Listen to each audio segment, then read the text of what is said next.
Hello, good morning. Welcome to Joy News Desk. My name is Aisha Ibrahim. Coming up this morning, Finance Minister hints of possible structural reforms under the IMF program. We'll tell you about what he's been saying about the school feeding program and the livelihood empowerment against poverty program as well. NDC's candidate also in the Assin North Parliamentary by-election says the decision by the court to have his latest case heard on a daily basis does not scare him.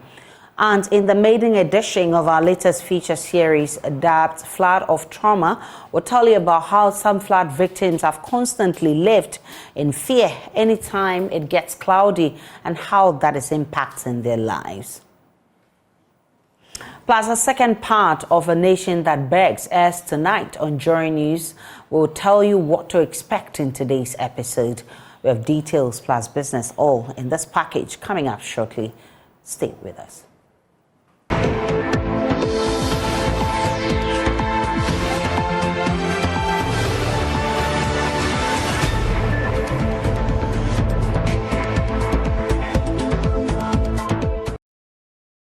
The NDC's candidate in the Assin North By-Election, Gyakye Quayson, has described the schedule of hearings into the criminal case against him as a ploy by the executive to intimidate him. On February 12, 2022, the state charged Mr. Quayson with 5 counts: deceit of a public officer, forgery of a passport, knowingly making a false statutory declaration, perjury and false declaration. The court, presided by Justice Mary Ekwe-Janzu, has announced that the case will be heard on a day-to-day basis beginning Tuesday, June 20. Reacting to the latest twist, Gyakye Quayson says the development does not scare him. I said it. Even if they want to give me a bedroom in the court, Assin will still wait for me. If they want me to see me in court every hour, which means I can't leave, they should give me a chamber to sleep there. I'm still going to stand strong and tall and fight for my people. So for JM and Mahama and those guys, they all understand. They all understand what I want to do for Assin North and what I want to do for Ghana. Why are we frustrating our own kind? Court as our befia be ejuma. Say 27th. Uber dakra ye to abakra ba ye ma men kokko men to abase. Pull na ye start tambe. How many pana yakofa no ntimi to abama no. Me Gyakye me to abama me. Before you start election voting kra no. Before I start the voting, I'm leading one vote. I just say. And then the chair say, me to mamma home. What I say? Or not to man home. And then she, and ya dear Hammy, almost diet to a background and family court. The court is so quite the whole day now. Some years, I'm have been now the whole day, so I know be not for more you cover cramo. So I say. See a schedule time I'll go 11 to 1.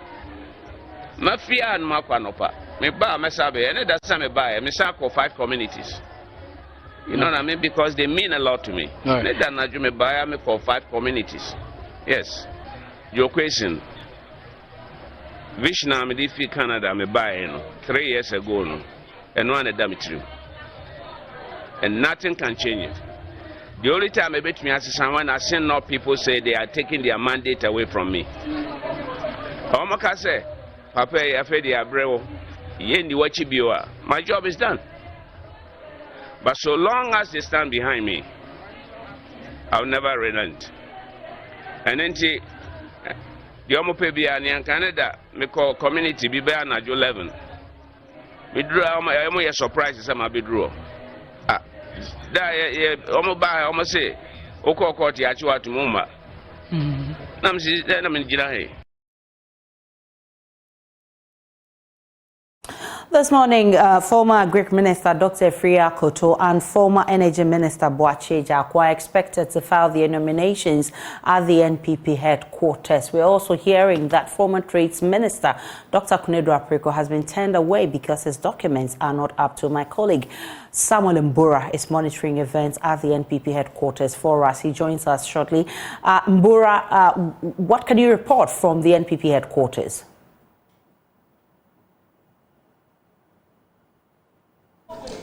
So, Asha, at the moment, as you indicated, Dr. Konadu Apreko has been turned away because his documents were not complete. So the elections committee has asked that he goes to complete the documents and then return. So what I'm learning is that he didn't add his personal achievements or his contributions to the party as well as his CV. So he has been asked to go and get all those documents intact and then come back to go through the process. So the team tells me that they should be back on Friday or Saturday to complete the entire process. So he was the first person to actually arrive today. And today we're expecting 3 of them to come and file their nominations. The former Energy Minister, Gyakye Quayson, is supposed to file his nomination today.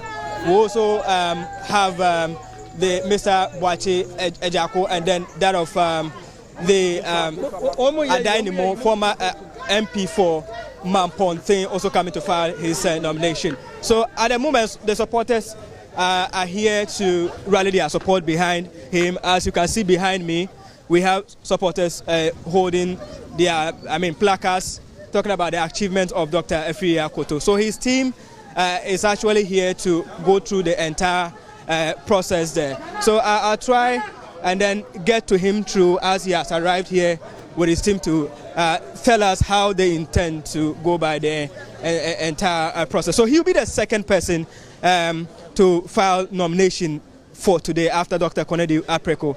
But we know that the first person to file process in this entire elections in the MPP was the former Trade and Industry Minister, Mr. Alan Tremantin. We also had the Vice President filing his yesterday. So let me just get closer to the former Trade Minister, find out from him what he and his team have here to offer. So he's just getting down from the car. I'll try and find out from him what he makes about that. So there is him. Good morning, sir. Welcome to Joy News. You're live on Joy News. Thank you. What do you have to tell us, you and your team? Let me meet my chairman, please. Yes. Okay. So if you could exercise. All right. So he'll be granting the interview right after the filing of the nomination. So he and his team, they're here already. They are expected to go and meet the elections committee of the MPP, and then they'll come back and address us. So later in the day, we are expecting Mr. Adainimo to also, Gyakye Quayson to also come and join the entire process here. So that is the situation here, Aisha. If you have further questions, you can ask. If not, you take over from me from the MPP headquarters. Well, that's Samuel Mbura at the NPP headquarters, and you see it's a charged atmosphere with the former Agric Minister, Dr. Gyakye, going in to file his nominations. We'll definitely go back as we're hearing that former Energy Minister Gyakye Quayson will also be filing his nominations. Definitely, we'll be going back to the NPP headquarters and bring you more as and when we get it. But right now, Finance Minister Ken Ofori-Atta is hinting at structural reforms under the IMF program, briefing the media about the latest on Ghana's program and government's ambitious growth agenda. Ken Ofori-Atta said the school feeding budget will be increased, and he adds that payment of bi-monthly stipends to households under the Livelihood Empowerment Against Poverty program LEAP will also be doubled. In line with our tradition of compassion and care for the underprivileged, we expect to strengthen social protection through increases in social spending to protect the most vulnerable and the poor from the impact of adjustment under the program. Recall that the 2023 budget already made specific provision for 1, doubling the LEAP payment per beneficiary household from 45 cedis per month to 90 cedis, with progressive increases in the number of beneficiary households from the current 344,185 households. Coverage will be expanded to all 2.5 million extremely poor individuals by 2024. We plan that by end September 2023, an indexation mechanism will be introduced in the LEAP program to prevent erosion of value over time. Increasing the budgetary allocation for the school feeding program to compensate for higher costs of meals and also to ensure more efficient management of the program. Increasing the capitation grant over time as part of measures to improve foundational learning.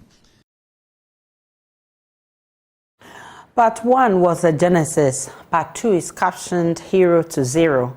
In Part 2 of A Nation That Begs, we'll tell you how Ghana, Africa's top producer of gold, moved from being a hero in the Eurobond market to begging for debt relief in both domestic and international capital market. Less than 3 years after becoming a trailblazer, Ghana has been sent packing from the Eurobond. We'll take you on a ride and tell you how, after several months of refusal, the government eventually took a sharp U-turn to seek a bailout support from the IMF. As foreign liquidity began to dry up, exposing the weakness in Ghana's economic fundamentals, the only option was for Ghana to turn to the IMF for a bailout package. Professor Bopin sounded the alarm bells. He said going to the IMF was inescapable. I personally don't think that the IMF is a long-term solution to our problems. And the reason I say so is that we've been there 16, 17 times. Is that okay? And practically every 3 years and some few months, we've had to go to the IMF and all of that. But as we always say, what takes us to the IMF has to do with the fundamentals. And as we sit right now, everything points to that. The calls to register for an IMF bailout became intense. After seeing Article 4, after seeing the COVID report, Article 4 2019 and the COVID report, and seeing the fiscal gap which is there, that was when I expressed the view that maybe it's time for us to go, that's how far back, to go to the fund, because it's not just about COVID. But we got all the COVID money, as I said already, and we could have used it to make a correction. Because the COVID money we got for ECF was 913 or so, million US dollars. Here you're talking about 6 billion. Why was it not sufficient to do the correction? Something fundamentally wrong. Government's position was very simple. No IMF program. It has so much hope in using domestic means to turn the nation's economic fortunes around. We are not going to the IMF. Whatever we do, we are not. The consequences are there. We are a proud nation. We have the resources. We have the capacity. Don't let anybody tell you. In the raging storm, Finance Minister Ken Ofori-Atta was insistent that government wouldn't subscribe to an IMF program. If because of political pride and the rest of them we don't want to go, that is a different thing altogether. It should not be our first resort. But we have not demonstrated that on our own we'll be able to impose a fiscal consolidation that would elicit the appropriate response from duty bearers, as perhaps we have seen in our relationship with the fund. If we could do that, why not? For 60-something years of independence, we can't keep going to the IMF. Anytime we go to the IMF, I feel that I feel we've lost something, right, as a sovereign country and the rest of them. But IMF doesn't impose itself on any country. Through countries' own actions and inactions, mismanagement of the economy and the rest of them takes them to the IMF. So if we arrive at that point where homegrown solution has probably failed to get at the same result, we'll do that. I believe that in 2014, when the government made a call to the IMF, it wasn't because it was their first resort, right? Yeah, the fundamentals dictate so. My position has always been, once the government...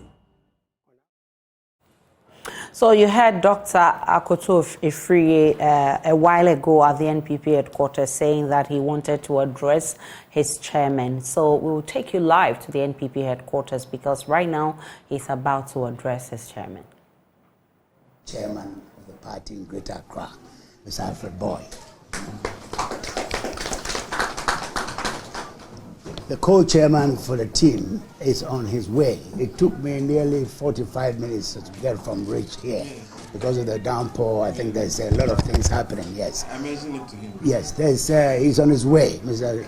Kenwood Luosu. He will join us very soon. And then, of course, the coordinator of my national campaign, Peter, your own good friend, is here. But not only the core team members, we have here present with us stalwarts of the party constituency chairman, largely from Greater Accra. If they can stand up for me to introduce them to you. Behind you and in front of you are constituency chairman of Greater Accra. We didn't make any effort to invite people around the country, as you've seen here recently. But I can tell you that amongst those who are here are people from Kumasi, from Tamale, from Wa, from Bolga, and from the Volta region. These are all stalwarts of the party who are here to support what I'm here to do today. So I'm in your hands as to how we go about the procedure for submitting documents to you. And thank you very much for that space.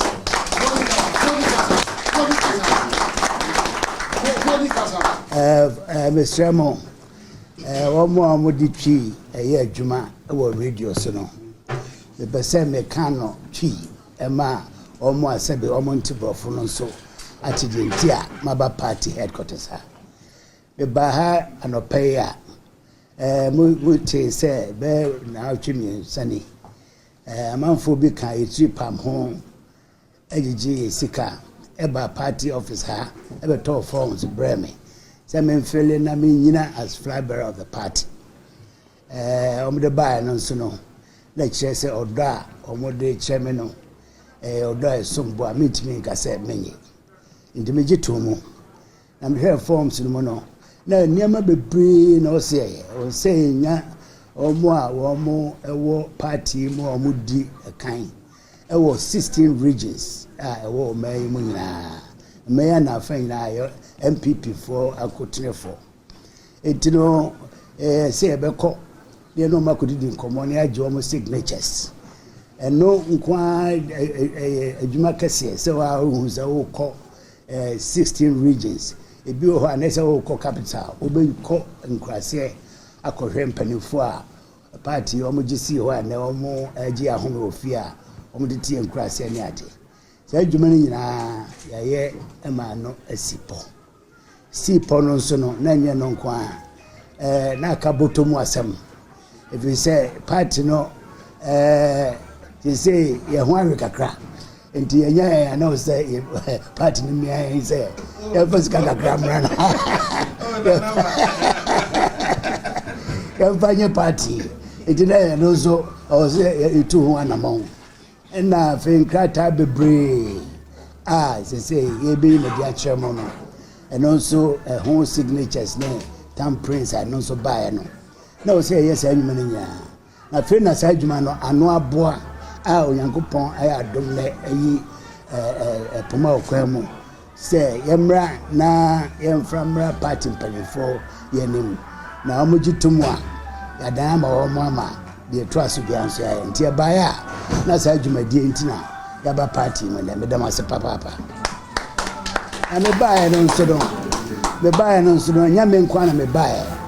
Mene the party mo akunire form ye no a omno mo hwe akoto campaign so you di kan ye Mr. Alfred Boya former Greater Accra regional chairman of Mr. Kenwood no so ono nam council ba no ye Volta regional chairman 3 times ama kofo abanum no di mo akotene pa ono so at the party no ye campaign no.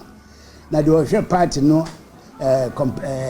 campaign ni pa or nam babia yes Ghana man yemwa or hesa kuto campaign no be tumpono ene Peter or Miss Otin or no a woman benkum so a otie na eno fiwa Greater Accra akunini for mo osuno party no omo de da no constituencies ebeye edunum na omo so aba abedimachi se ye bobo michidom na adwuma yi a ye be na no pay ye di abaso na ntino sani pay na omo so dimachi ya nsheda antu yensa amfre obi efri baabiara if you say adwuma kese no a de yanim say any delegates no kasa amomo hunu enema epese design epese de ba party yimo ama party timi gina na so se de be ya afre ebebe afre be simu no yetimi abreki 8 no na so me kan no sera no bi ba nipa bebre free tamale nom ni ho nom ni kumase ene kekos nom wo mu nyina ha ebi wo fam ha yakwa mo be hu omo tie ba na djuma e be di no ena no pe no me dem ase. Okay, so Simakoto Yamama Kaba. Jumoso. Yes, so say it's in order. I'm here this morning with Patrick Quavy of the Research and Election Directorate, our Director of Finance and Admin, Mr. Yamwa William, soon to be doctor.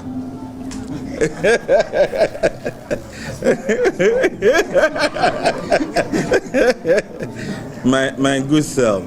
I mean, we've made us a family. So, on behalf of the committee is chaired by Right Honorable Professor Michael Quay. He is assisted by Madame Rita Talata Sobai, second vice chairperson, and Madame Adelaide Ahre, known among many as Auntie Few. And then the chairman of the Council of Elders, Honorable Hackman Owusu-Agyemang. We also have the chairs of the Standing Committee of the National Council. So we have the chairman of the Finance Committee, Mr. Sesha Bankwa. We have the chair of the Legal and Constitutional Committee, Mr. Frank Davis. We have Lord Komen, who chairs the Organizational Committee, Honorable Obi Ama, who chairs the Research Committee, and well, you have the Director of Elections of the NPP at the NPP headquarters. A former Agric Minister is currently filing his nominations. Later, former Energy Minister Gyakye Quayson would also be filing his nominations. But the Speaker of Parliament, Alban Bagbin, is meanwhile alarmed at the monetization of elections in this country. He's been speaking during the weekend. He says that we need to work on this in our country, and addressing a public lecture on the 30 years of parliamentary service in Tamale, he said the menace is eroding Ghana's democratic gains. There is no doubt that a lot of progress and achievements have been made in the democratic practice in Ghana. There is also no doubt that the system has been plagued with a lot of contradictions, corruption, mismanagement, numerous challenges, and self-inflicted wounds. There is no doubt that the balancing act in the hybrid system was not well thought through, and Parliament has been turned into the weakest link in the governance architecture. There is also no doubt in the minds of objective observers that Ghana is backsliding in its democratic journey.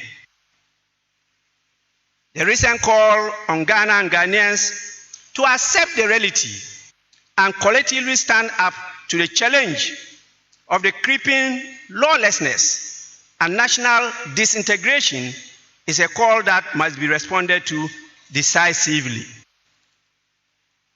We should not continue to remain oblivious to the political development in our sub-region and their implications for our country. We should not continue to gloat in falsehood and live in a fool's paradise, thinking Ghana is gone beyond what is happening around us. Not at all. We should not go to sleep or rest on our oars. Our beloved country is yet to consolidate and entrench the culture of multi-party democracy. The significance of the 30th anniversary celebrations, therefore, needs no emphasis. Despite government's many promises of ensuring floods do not continue to wreak havoc in flood-prone areas, some persons say they live in fear at the gathering of the rains because every drop in their vicinity results in floods affecting their property and health, aside the emotional torture they endure until the waters recede. Hannah Odame has been speaking to some of them in our feature series titled Floods of Trauma. Another big problem is that of poor drainage in our towns and cities, which leads to flooding during the rainy season. It is time to deal with these long-term problems and find long-lasting solutions, and we're doing just that.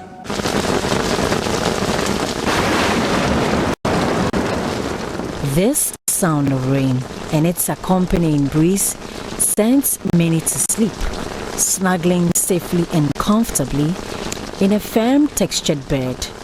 For others, however, it is an announcement of despair. These days, when it rains just between 2 to 3 hours, then we get afraid. This has been Irama's fear for years. The gathering of the clouds does not bring she and her family any joy.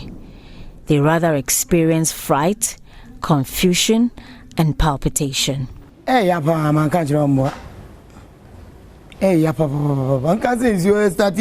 is very painful. I must tell you how I honestly feel about this situation. When it begins to rain around 5 p.m. and continues till around 8 p.m., we all get anxious. We get scared even to put our heads on our beds, and yet we are helpless because we seem not to have any solution.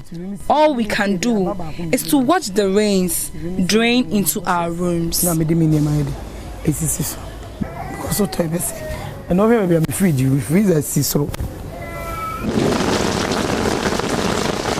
An occupational hygienist, Dr. Roland Srebo, talks about the health hazards associated with the floods and dampness that Irama and others who are in similar situation are susceptible to. And sometimes after the flood has receded, the damp environment can also promote allergic reaction that can easily promote asthmatic attack.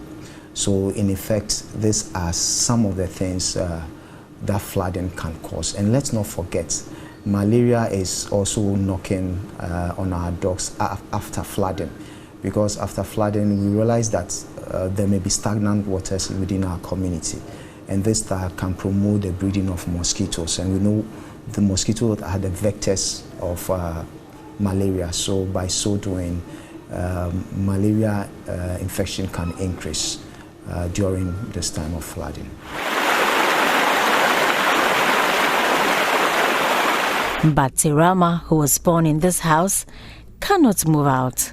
Her source of livelihood was mainly from renting these 14 separate room apartments to tenants. That is no longer an option because her income has greatly dwindled, with no one accepting to rent a house which gets flooded every time it rains.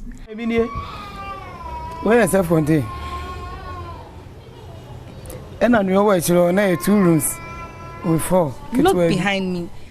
I have lots of empty rooms which I could have rented, so I would earn some income.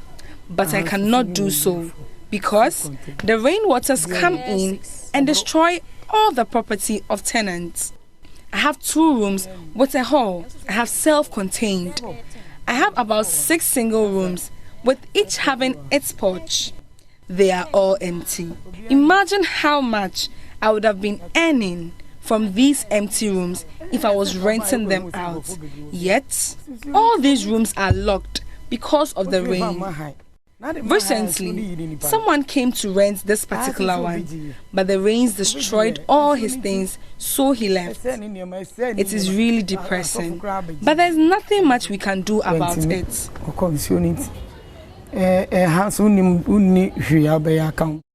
Irama is concerned about the hazardous impacts of the floods on her children and grandchildren, the mental torture, the inconvenience, and the health implications. Ya wo form wo nyina aha isi oni yiri ayebewo aha so yewo. Just see these holes in the walls. We created them so that the rainwaters which enters our rooms can seep out through them. By the time I finished that work, I would be so tired. Sometimes, even after 3 days, we will still be collecting rainwater from our rooms. The rain seeps down into the ground. So each time we collect water on the surface, the ones beneath the ground then comes up. We keep collecting, so we don't see water anymore. Acknowledging that not all of Irama's concerns will be immediately addressed, Dr. Srebo believes some of these measures put in place can at least mitigate the impact of the floods on their health. We need to leave our compound greened. Why am I saying that? Because it's a fashion now for people to concrete their compound. By so doing, the water does not get space to drain or go into the soil. When the compounds are green and left nicely green, when it rains, some of the water will sink down and they may prevent a lot of them going. Because when we concrete our houses, our homes, it means that the water that's coming from our home is going to add up to other persons' own, and at the end of the day, that is what can result in flood. And we should also try as much as possible not to build on waterway. From the Kwame Nkrumah Circle, I am Hannah Odame for Joy News.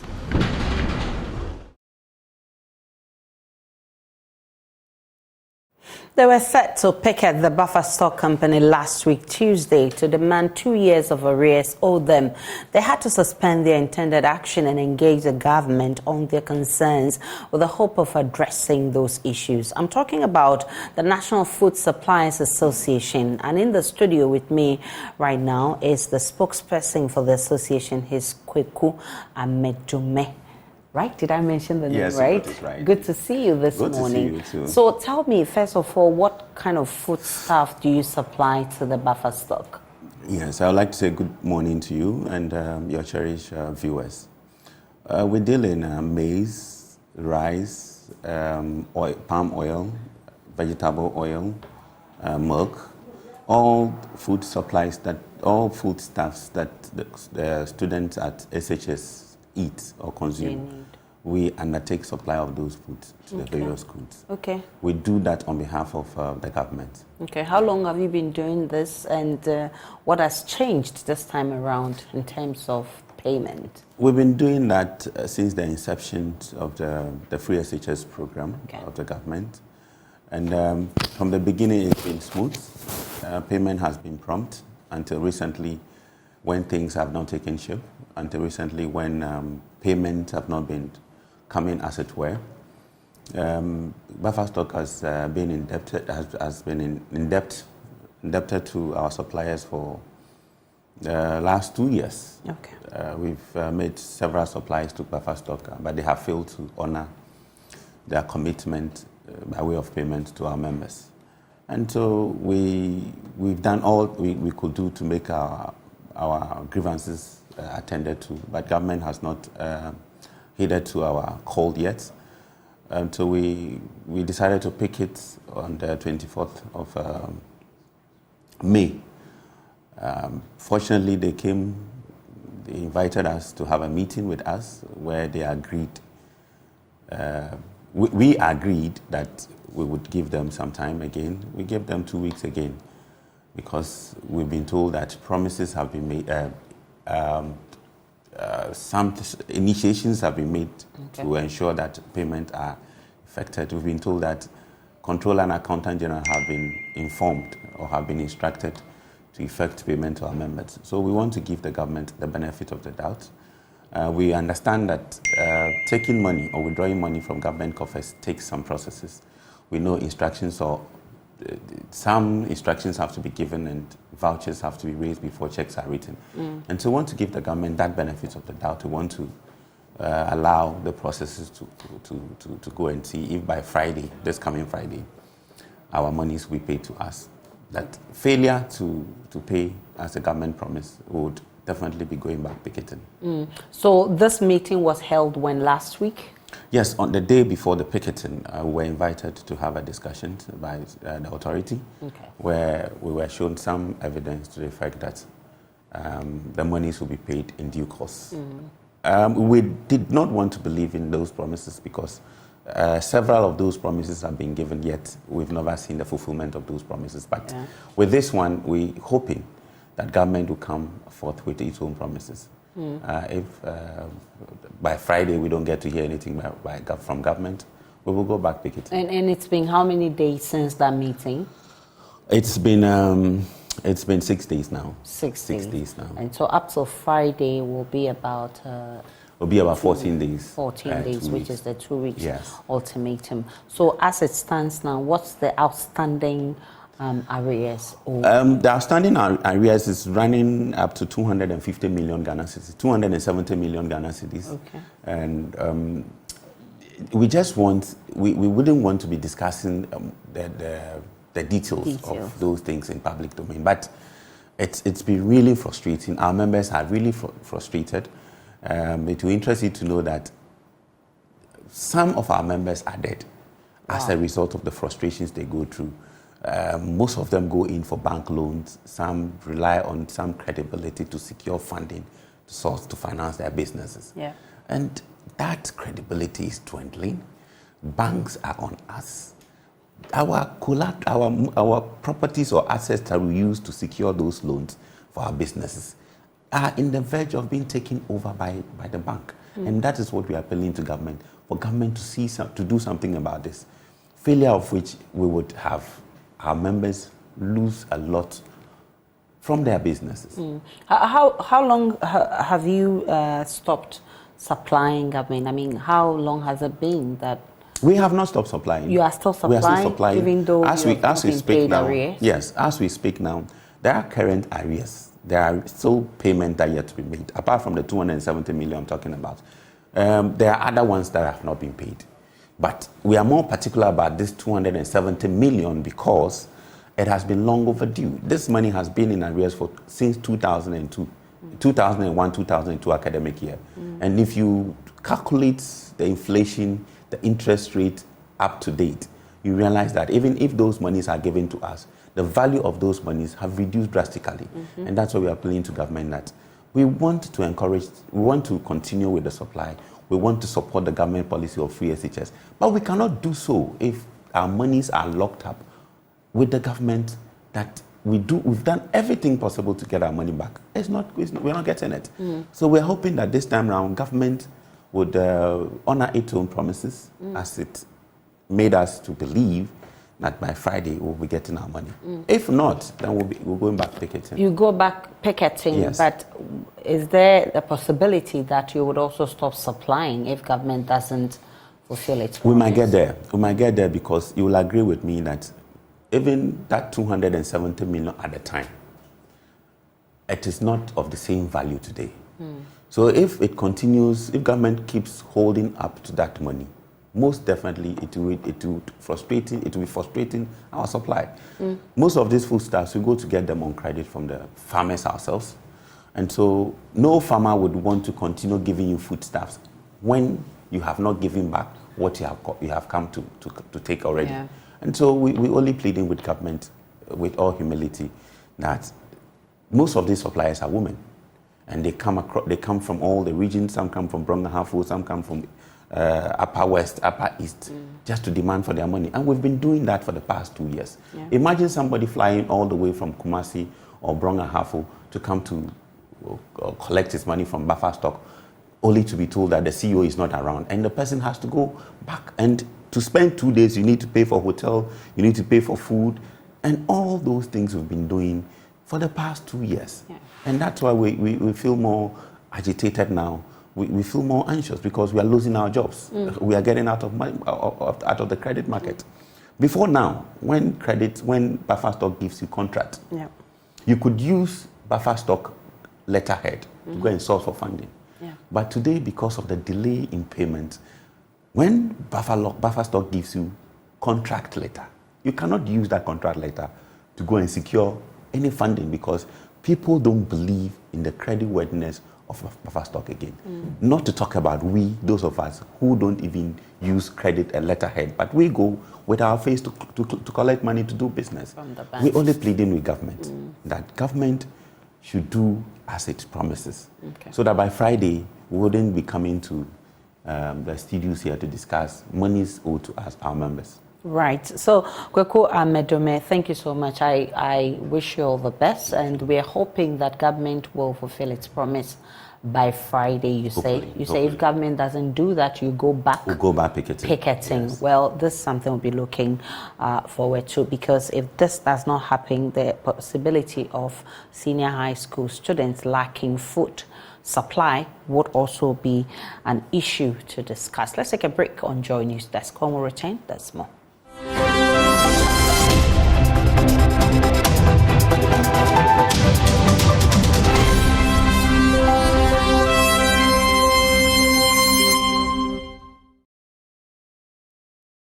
Hi, welcome to Business. My name is Darryl Kwao.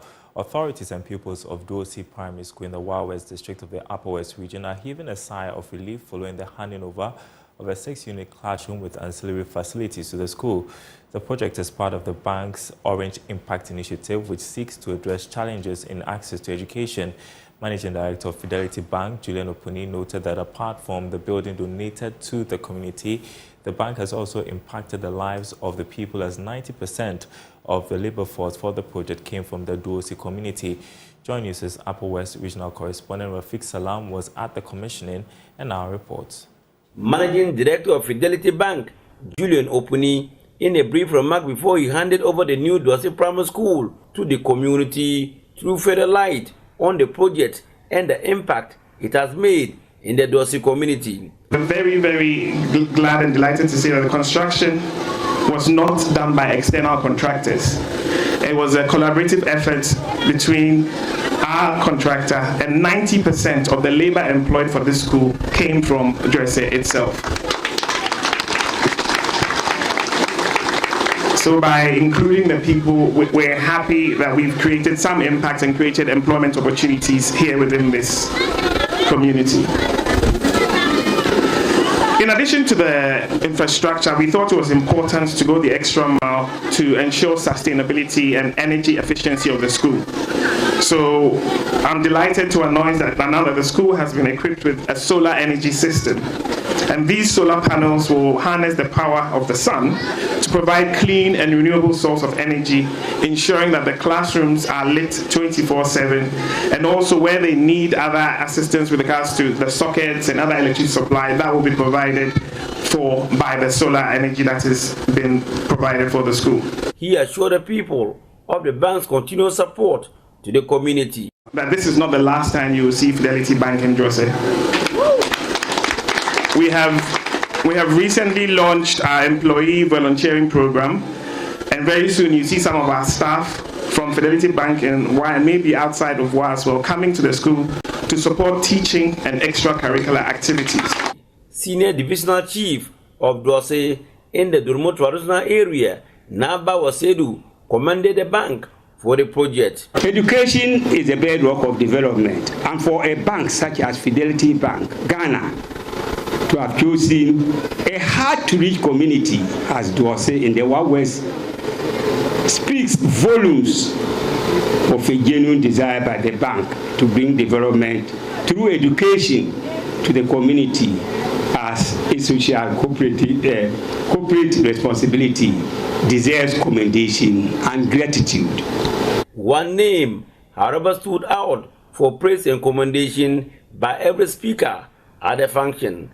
Felicia Tenyota Zanko works as a cleaner at the Ward branch of Fidelity Bank, and it is through her persuasion that the project came to the community. A cleaner, please get this word, a cleaner in Fidelity Bank, who braved all odds with humility to impress her bosses to get Dorsey added to the 15 communities to benefit from this magnificent project consisting of 6 spacious classrooms and an office fully furnished and fitted with solar light to brighten the school at night to enable the people steady to improve on their knowledge.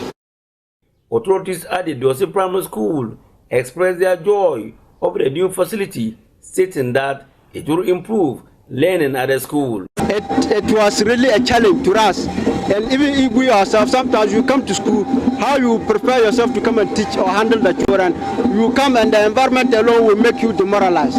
But giving us this project, in fact, it will go a long way to help the people of Dorsey and we, the teachers as well, in our teaching and learning.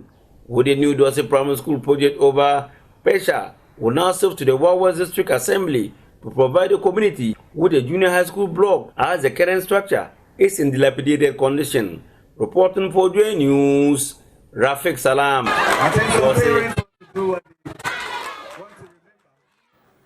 And that's all for now. The news returns after this break.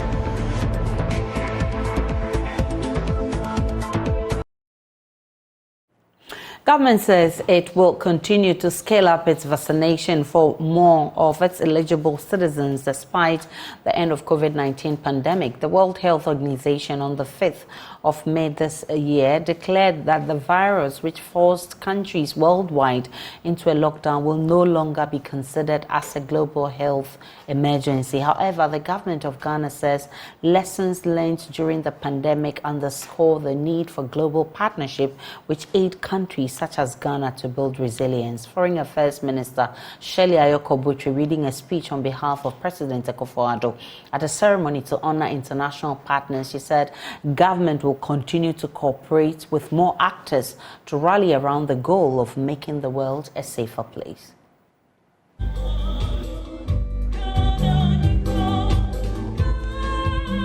The award ceremony brought together members of the diplomatic community in Ghana and other officials of the Ministry of Foreign Affairs and Regional Integration. The event was a continuation of President Akufo-Addo's initiative started in March this year, aimed at recognizing institutions, governments, and other international organizations which supported Ghana's fight against the COVID-19 pandemic. Minister for Foreign Affairs and Regional Integration, Shirley Ayoko-Botry, who read the speech on behalf of President Akufo-Addo, noted that the lessons learned from the global pandemic indicate that Ghana cannot be an island without strengthening partnership with foreign governments and other international agencies. Indeed, the collective efforts of your support towards Ghana's developmental agenda are truly immeasurable. Today's ceremony, however, serves as a special recognition of the strong partnership between our respective governments and organizations. This partnership has been exemplified through the provision of personal protective equipment, PPEs, various vaccines, and other crucial medical supplies during the global COVID-19 pandemic. Touching on measures to build resilience, the minister also indicated that government will see to the completion of a national vaccine institute that will scale up the country's capacity to vaccinate more of its citizens while sharing the same expertise with the rest of the African continent. The decline in the number of confirmed cases observed in Ghana since 25th of April 2020 can be attributed to the measures taken by the government in cooperation with the people of Ghana, as well as the invaluable support provided by you to this country. The global pandemic has taught us the importance of global partnerships. Since no country is an island, it is also possible to transform existing threats into opportunities, fostering resilience and achieving a better recovery through knowledge sharing among countries that have been at the forefront of the fight against the pandemic. In line with this vision, His Excellency the President of Ghana in May 2023 commissioned the National Vaccine Manufacturing Plant, collaborating with key partners from the private and public sectors, academic and research institutions, as well as organizations like the World Health Organization, GIZ, and the European Union. This initiative aligns with the goal of local vaccine development and manufacturing for the continent. Key amongst the recipients of the awards were the COVID-19 Vaccine Alliance, COVAX, the American CDC, the German Development Corporation, GIC, amongst others. On behalf of the awardees, we would like to express our deepest gratitude for the distinguished honor bestowed upon us by the Ministry of Foreign Affairs of the Republic of Ghana. We are immensely humbled and grateful to receive these prestigious awards. This recognition not only represents a significant milestone in our individual careers, but also serves as a testament to the enduring friendship and diplomatic ties between our nations and institutions and corporations. 6 senior high schools in the Upper East region are gearing up to stamp their presence in the 2023 National Science and Maths Quiz Championship later this year. The school Notre Dame Seminary, Navrongo SHS, RSHTS, Bogatanga Senior High School, Sandema Senior High School, and Bongo Senior High School will be amongst at least 135 qualified schools from across Ghana to battle for the bragging right. Emmanuel Bright-Kweko has a wrap of the contest.